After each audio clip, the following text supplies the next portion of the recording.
Hello बच्चों, कैसे हो आप लोग। मैं सुमन मैम। बच्चों, हम लोग ये संचयन का चैप्टर 3, संचयन भाग 2 का चैप्टर 3 टोपी शुक्ला पाठ पढ़ रहे थे। उसमें ये वीडियो का थर्ड पार्ट है। फर्स्ट और सेकंड वीडियो मैं भेज चुकी हूँ और ये वीडियो का थर्ड पार्ट है। तो आप लोग अपने टेक्स्ट बुक निकाल लीजिए, पेज नंबर 38 पे आ जाइए। तो बच्चों, हम लोगों ने देखा कि कैसे टोपी शुक्ला जो है, जब अपने घर में वो लोग डाइनिंग टेबल पे खाना खाने बैठते हैं और टोपी के मुंह से अम्मी शब्द निकलता है, तो इसके ऊपर कितना उसकी दादी और उसकी माँ ने बवाल किया कि तुमने ये शब्द कहाँ से सीखा। और उसकी बहुत पिटाई हुई। और उसी में उसका भाई जो है मुन्नी बाबू ने उसके ऊपर भी इल्ज़ाम लगा दिया कि मैंने तो इसको कबाब खाते हुए देखा था। तो बच्चे उसके आगे देख लो। तो तुमने उसी दिन क्यों नहीं बताया, सुभद्रा देवी ने सवाल किया। सुभद्रा देवी ने कहा कि जब ये उस दिन कबाब खा रहा था, तुमने देखा था, तो तुमने उस दिन क्यों नहीं बताया। ये झूठा है दादी, टोपी ने कहा कि दादी ये झूठ बोल रहे हैं। उस दिन टोपी बहुत उदास रहा क्योंकि बच्चों, टोपी सबसे छोटा था और उसका बड़ा भाई खुद अपने आप को बचाने के लिए उसने अपने छोटे भाई पे ये इल्ज़ाम मढ़ दिया था कि मार खा रहा है, वो और भी ज़्यादा मार खाए। वह अभी इतना बड़ा नहीं हुआ था कि झूठ और सच के किस्से में पड़ता। और सच्ची बात तो यह है कि वह इतना बड़ा कभी नहीं हो सका। और टोपी इतना अच्छा, इतना सीधा साधा लड़का, इतना भोला था कि वो झूठ और सच क्या है इसमें वो पढ़ना ही नहीं चाहता था। और सच बात तो ये है कि वह इतना बड़ा कभी हो ही नहीं सका कि झूठ किसे कहते हैं और सच किसे। जो देखा उसने वो बोल दिया। उस दिन तो वह इतना पिट गया था कि उसका सारा बदन दुख रहा था। वह बस लगातार एक ही बात सोचता रहा कि अगर एक दिन के वास्ते वह मुन्नी बाबू से बड़ा हो जाता तो समझ लेता उनसे। वो इतना ज़्यादा मार खा गया था, उसकी माँ ने इतना ज़्यादा उसे पीटा था कि उसका एकदम बदन दुख रहा था। और वो मन में अपने बार बार यही सोच रहा था कि काश मैं, क्योंकि सबसे छोटा था, और सबसे छोटा जो होता है बेटा, लोग उसको हमेशा हर चीज़, ये काम कर दो, वो काम कर दो, यहाँ चले जाओ, वहाँ चले जाओ। और तो उसको यही लग रहा था कि काश मैं मुन्नी बाबू से मैं एक दिन भी बड़ा होता, तब मैं उन्हें बताता, तब मैं समझ लेता। अब छोटे होने के नातकारे वो किसी को कुछ बोल भी नहीं पाता था। परंतु मुन्नी बाबू से बड़ा हो जाना उसके बस में तो था नहीं। परंतु बच्चों, ये सोचने से तो होता नहीं है कि वो मुन्नी बाबू से बड़ा हो जाए। वह तो छोटा था, वह मुन्नी बाबू से छोटा पैदा हुआ था और उनसे छोटा ही रहा। छोटा ही पैदा हुआ था और छोटा ही वो रहा। दूसरे दिन वह जब स्कूल में इफ़न से मिला तो उसने उसे सारी बातें बता दी।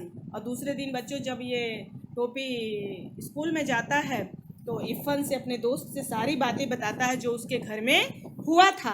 दोनों जुग्राफिया का मतलब क्या होता बेटा, भूगोल शास्त्र, ज्योग्राफी को वो बोले दोनों जुग्राफिया का घंटा छोड़कर सरक गए। उनका जो ज्योग्राफी का पीरियड था उसे उन लोगों ने बंक कर दिया, इफ़न और टोपी, और दोनों सरक गए, मतलब वहाँ से चले गए। पंचम की दुकान से इफ़न ने केले खरीदे, और पंचम की वहीं दुकान होगी, वहाँ से इफ़न ने केले खरीदे। बात यह है कि टोपी फल के अलावा और किसी चीज़ को हाथ नहीं लगाता था। बच्चों, टोपी इफ़न के साथ रहता था लेकिन फल के अलावा वो और कोई दूसरा चीज़ नहीं लेता था। ऐसा ना हो सकता का कि हम लोग दादी बदल लें, टोपी ने कहा ऐसा मतलब बेटा, ऐसा नहीं हो सकता है कि हम लोग अपनी दादी बदल लें। इफ़न से बात हो रही है, दादी बदल लें। तोहरी दादी हमरे घर आ जाए और हमारी तोहरे घर चली जाए। टोपी कहता है कि मेरी दादी जो है वो तुम्हारे घर चली जाए और तुम्हारी दादी जो है वो मेरे घर आ जाए। हमारी दादी तब बोलियो तू ही लोगन को बोलत थी। वो कहता कि हमारी दादी तो बोली भी तुम ही लोगों की बोलती हैं। यह नहीं हो सकता, इफ़न ने कहा कि ये तो हो ही नहीं सकता। अब्बू यह बात नहीं मानेंगे। अब्बू ये बात थोड़ी नहीं मानेंगे कि वो अपनी मम्मी को तुम्हारे घर भेज देंगे और तुम्हारी दादी जो है मेरे घर आ जाए। और मुझे कहानी कौन सुनाएगा, इफ़न ने कहा कि मेरी दादी तुम्हारे घर आ जाएंगी तो मुझे कहानी कौन सुनाएंगे। कितने भोले हैं बच्चों, जरा ये देखो कि उनकी सिधाई की पराकाष्ठा यहाँ पे आ चुकी है कि उन बच्चों को ये तक नहीं पता है कि कहीं कोई दादी बदलता है। तुम्हारी दादी को 12 बुर्ज की कहानी आती है। देखो क्वेश्चन मार्क लगा है। इफ़न कहता है क्या तुम्हारी दादी को 12 बुर्ज की कहानी आती है टोपी? पर मेरी दादी को तो आती है, तुम्हारी दादी को नहीं आती है। तो अगर हम दादी बदल लेंगे तो हमें कौन सुनाएगा? तू हमें एक ठो दादियों ना दे सकती हो? टोपी ने खुद अपने दिल के टूटने की आवाज़ सुनी। जब उसने इफ़न ने ऐसे कहा तो टोपी का दिल एकदम से बच्चों टूट गया। उसने इफ़न को कहा मतलब कि तुम मुझे अपनी एक दादी भी नहीं दे सकते हो। सोचो कितना भोला होगा और कितना सीधा होगा वो। जो मेरी दादी हैं वे मेरे अब्बू की अम्मा भी तो हैं, इफ़न ने कहा जो मेरी दादी हैं वो मेरे अब्बू की अम्मा भी तो हैं। यह बात टोपी की समझ में आ गई। जब उसने ऐसे कहा तो ये बात टोपी की समझ में आ गई। सच में ये इफ़न की तो दादी हैं, लेकिन इफ़न के पिता की तो मम्मी वो हैं। तो कोई अपनी मम्मी को जाने देता है क्या? तुम्हारी दादी मेरी दादी की तरह बूढ़ी होंगी। उसने बोला तुम्हारी दादी मेरी दादी की तरह बूढ़ी भी हो चुकी होंगी। उसने कहा हाँ। तो फिक्र ना करो, इफ़न ने कहा। मेरी दादी कहती हैं कि बूढ़े लोग मर जाते हैं, हमारी दादी ना मरी है। बोलता है इफ़न कि तुम्हारी दादी भी मेरी दादी की तरह बूढ़ी होंगी। तो उसने बोला हाँ। तो इफ़न कहता है तो फिक्र मत करो, इफ़न ने कहा। इफ़न वो बोलता है कि मेरी दादी कहती हैं कि बूढ़े लोग जब होते हैं तो जल्दी मर जाते हैं। वो क्या बोलता है? हमारी दादी ना मरी है। ये हमारी दादी ना मरी है कौन कहता है बच्चों? टोपी। मरेंगी कैसे नहीं? क्या मेरी दादी झूठी हैं? ये इफ़न कहता है कि कैसे नहीं मरेंगी, क्या हमारी दादी झूठी कहती हैं कि जो बूढ़े लोग होते हैं वो मर जाते हैं। ठीक उसी वक्त नौकर आया और पता चला कि इफ़न की दादी मर गई। और उसी वक्त बच्चों नौकर आता है और बताता है कि इफ़न की दादी मर गई। इफ़न चला गया वहाँ से। तुरंत ही इफ़न ने सुना कि दादी एक्सपायर कर गई तो वो चला गया। टोपी अकेला रह गया और वहाँ पे टोपी अकेला बैठा रह गया। वह मुंह लटकाए हुए जिम्नेजियम में चला गया। बूढ़ा चपरासी एक तरफ बैठा बीड़ी पी रहा था, वह एक कोने में बैठकर रोने लगा। वहीं जिम्नेजियम था बच्चों, वहाँ पे वो चला गया और बूढ़ा चपरासी जो था वहाँ पे वो बीड़ी पी रहा था और ये बेचारा जा कर के टोपी एक कोने में बैठ कर के रोने लगा। शाम को वह इफ़न के घर गया तो वहाँ सन्नाटा था।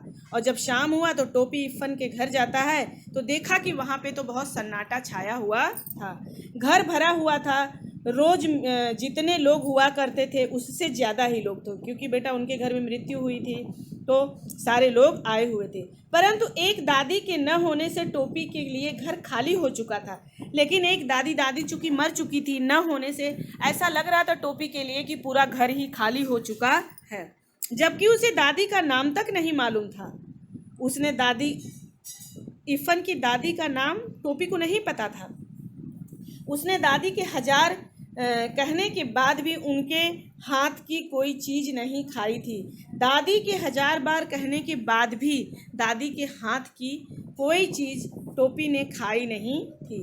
प्रेम इन बातों का पाबंद नहीं होता है बच्चों। जहाँ प्यार होता है वहाँ पे कोई जाति धर्म संप्रदाय ये कुछ भी नहीं देखा जाता, उसका पाबंद नहीं होता। टोपी और दादी में एक ऐसा ही संबंध हो चुका था। इफ़न की दादी में और टोपी शुक्ला में ऐसा ही एक संबंध स्थापित हो गया था बच्चों। टर्न योर पेज हो चुका था। इफ़न के दादा जीवित होते तो वह भी इस संबंध को बिल्कुल उसी तरह न समझ पाते जैसे टोपी के घर वाले न समझ पाए थे। अब लेखक ये कहना चाहता कि अगर इफ़न के दादाजी जिंदा होते तो वो ये नहीं इस संबंध को नहीं समझ पाते जैसे कि टोपी के घर वाले टोपी की किसी बात को नहीं समझ पाते। दोनों अलग अलग अधूरे थे और दोनों इफ़न भी अलग अधूरा था और ये भी टोपी भी दोनों अलग अलग अधूरे थे।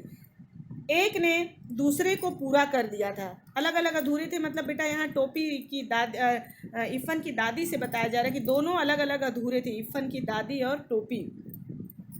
एक ने दूसरे को पूरा कर दिया था और एक ने जाकर के दूसरे को पूरा कर दिया था। दोनों प्यासे थे मतलब इफ़न की दादी को भी उनके घर में अपना उनकी बोली बोलने वाला, उनको समझने वाला कोई नहीं था। और यहाँ पे टोपी के घर में भी टोपी को समझने वाला कोई नहीं था। तो दोनों प्यासे थे, एक ने दूसरे की प्यास बुझा दी। और जब दोनों बेटा मिले थे, इफ़न की दादी और टोपी, तो दोनों ऐसा लगता था कि एक दूसरे की प्यास उन्होंने बुझा दी। दोनों अपने घरों में अजनबी और भरे घर में अकेले थे। और दोनों अपने अपने घरों में, बेटा इतने भरा हुआ घर था तो भी ऐसे लगता था कि अजनबी हैं और अकेले थे। दोनों ने एक दूसरे का अकेलापन मिटा दिया था। एक 72 बरस की थी और दूसरा 8 साल का। देखो तो क्या इनका कैसा मेल है कि उनका मतलब दोनों जब एक दूसरे से मिले तो एक दूसरे का अकेलापन दूर कर दिया था। बेटा उसकी दादी की उम्र 72 साल 72 ईयर्स और टोपी जो है वो 8 साल का था। तोरी दादी की जगह हमारी दादी मर गई होती तो ठीक भया होता। टोपी ने इफ़न को पुरसा दिया। पुरसा का मतलब क्या होता है बेटा? सांत्वना देना। टोपी ने इफ़न को सांत्वना दिया कि तोरी दादी की जगह, तुम्हारी दादी की जगह मेरी दादी मर गई होती तो बहुत अच्छा होता। इफ़न ने कोई जवाब नहीं दिया, उसे इस बात का जवाब आता ही नहीं था। दोनों दोस्त चुपचाप रोने लगे। इफ़न ने कोई जवाब नहीं दिया और दोनों चुपचाप रोने लगे। बच्चों, अब इस कहानी का तीसरा पार्ट आता है। पहला पार्ट आपने देखा, दूसरा पार्ट देखा कि इफ़न और टोपी की कैसी दोस्ती होती है, क्या होता है। अब तीसरा पार्ट में देख लीजिए कि टोपी ने 10 अक्टूबर सन 45 को कसम खाई थी कि अब वह किसी ऐसे लड़के से दोस्ती नहीं करेगा जिसका बाप ऐसी नौकरी करता हो जिसमें बदली होती रहती। बच्चों, ये लाइन बहुत ही इम्पॉर्टेंट है, आप लोग अंडरलाइन कर लीजिएगा कि 10 अक्टूबर सन 45 को टोपी ने ये कसम खाई कि अब मैं किसी ऐसे लड़के से मैं फ्रेंडशिप नहीं करूँगा कि जिसके पिता की नौकरी में बदली होती, ट्रांसफ़र होता हो। क्योंकि इफ़न के पिता कलेक्टर थे और 10 अक्टूबर सन 45 को उसके पिता का ट्रांसफ़र हो जाता है, बदली हो जाती है और दोनों मित्र अलग अलग हो जाते हैं। उनके कहने का मतलब ये है, आगे अभी आएगा। 10 अक्टूबर सन 45 का यूं तो कोई महत्व तो नहीं, परंतु टोपी के आत्म इतिहास में इस तारीख का बहुत महत्व है।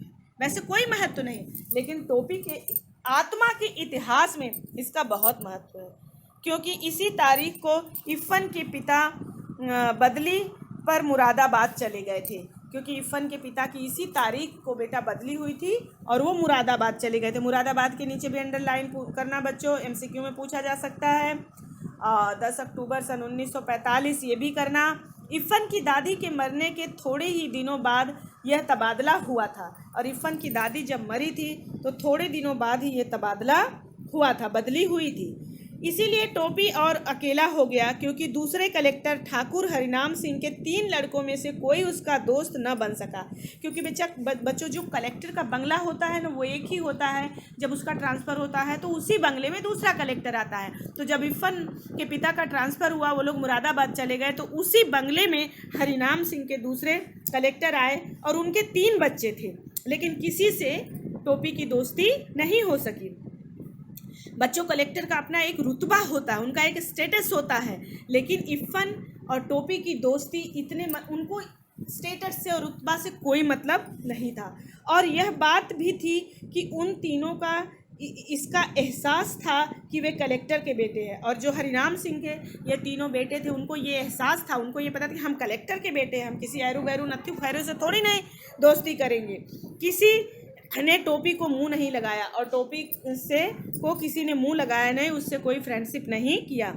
माली और चपरासी टोपी को पहचानते थे, इसीलिए वह बंगले में चला गया। और जो वहाँ का बेटा कलेक्टर के बंगले का माली और चपरासी था, वो तो पुराना ही था, सरकारी नौकरी वाले होते हैं, तो वो पहचानते थे, इसीलिए टोपी जो है बंगले में अंदर चला गया। बीलू, गुड्डू और डब्बू उस समय क्रिकेट खेल रहे थे। बच्चों, ये तीनों उनके बच्चों को, हरिनाम सिंह जो कलेक्टर हैं उनके बच्चों का नाम है, उसको भी अंडरलाइन करना। बीलू, गुड्डू और डब्बू उस समय क्रिकेट खेल रहे थे।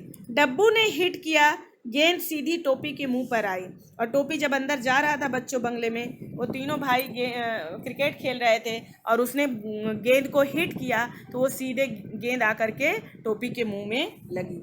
उसने घबरा कर हाथ उठाया, गेंद उसके हाथों में आ गई और वो घबरा करके हाथ उठाया और गेंद उसके हाथ में आ गया। How is that?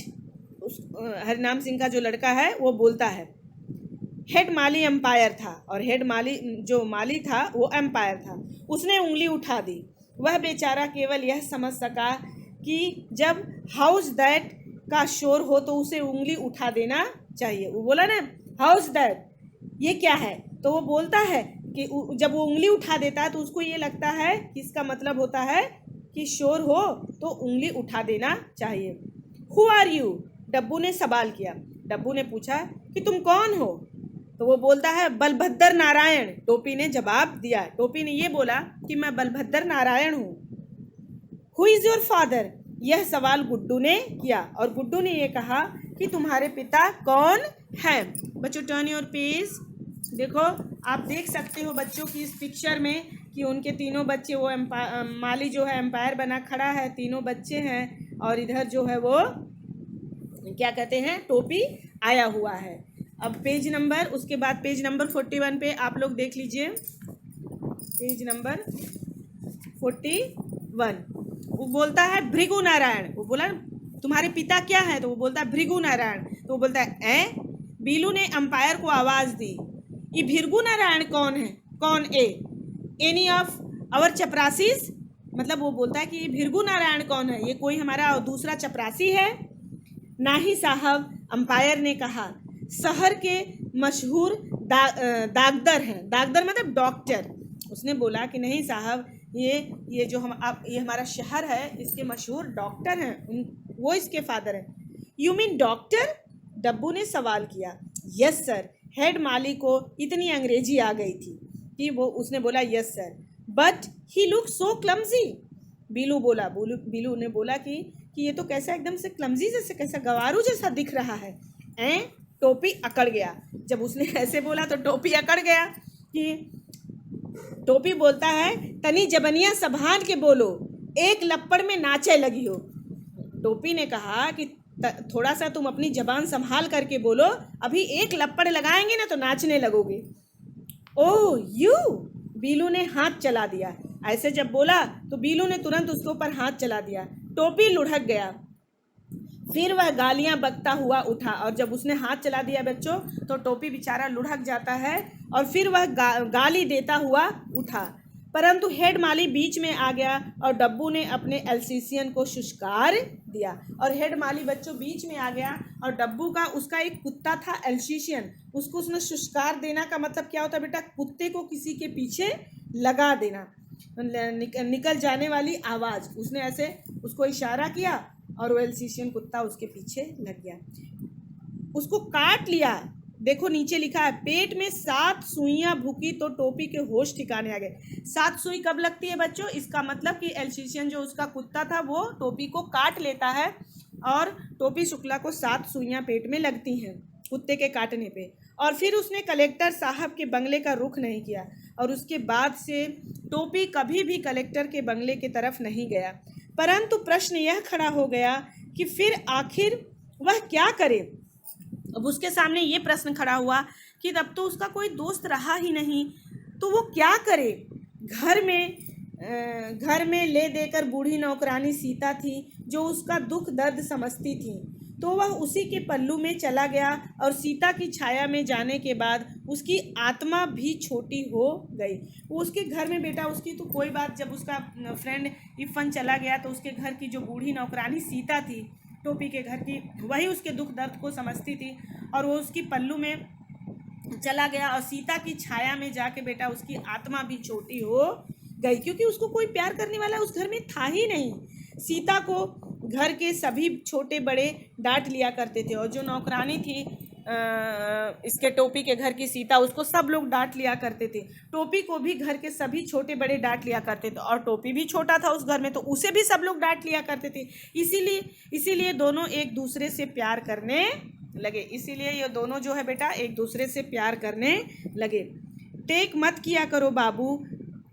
एक रात जब मुन्नी बाबू और भैरव का दाज करने पर वह बहुत पिटा तो सीता ने उसे अपनी कोठरी में ले जाकर समझाना बुझाना शुरू किया।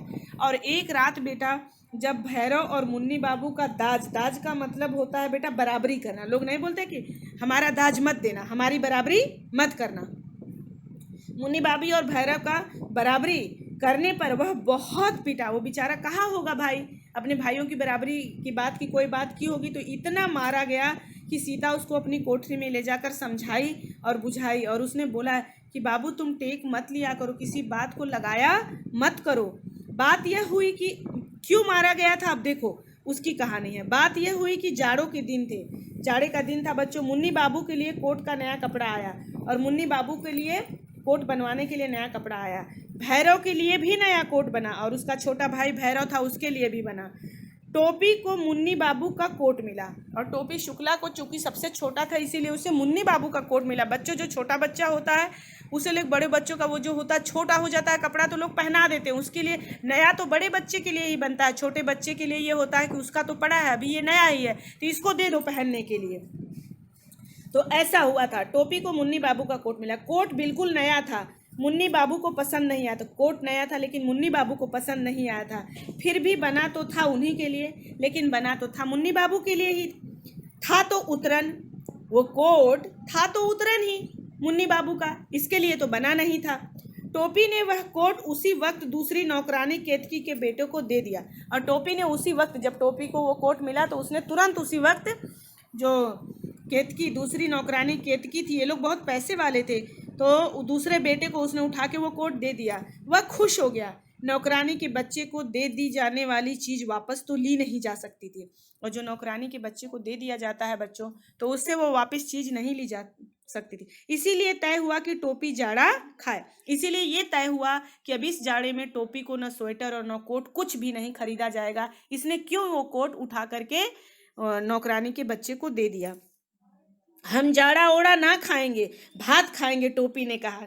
सोचो, उसको ये भी ना, जाड़ा खाए मतलब ये जाड़ा सहे, तो उसको ये लगता है कि जाड़ा खाया जाता है खाने की तरह। तो टोपी कहता है हम जाड़ा ओड़ा ना खाएंगे, हम भात खाएंगे, हम चावल खाएंगे, हम जाड़ा ओड़ा नहीं खाएंगे। बताओ, उसको इतना भी नहीं उस बच्चे को पता है।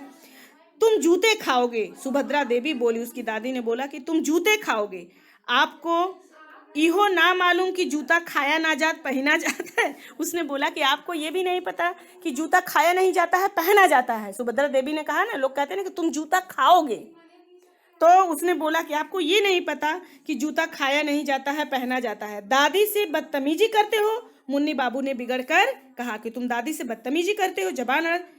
तो क्या हम इनकी पूजा करें? टोपी बोलता है तो क्या हम इनकी पूजा करें? फिर क्या था, दादी ने आसमान सिर पे उठा लिया। बच्चों ये अंडरलाइन कर लेना, आसमान सिर पे उठा लेना, ये मुहावरा है। राम दुलारी ने उसे पीटना शुरू किया, और राम दुलारी जो उसकी माँ थी, इस बात पे अपने बेटे को, टोपी को, उसने पीटना शुरू किया। बच्चों ये वीडियो का 3rd पार्ट है, इसमें इतना ही करते हैं, और फिर 4th पार्ट बना करके वीडियो का मैं सेंड करूँगी। बच्चों आशा करती हूँ कि आप लोगों को ये समझ में आ गया होगा। आप पढ़ लीजिएगा, फिर हम कोई डाउट होगा तो उसको सॉल्व कर देंगे। धन्यवाद।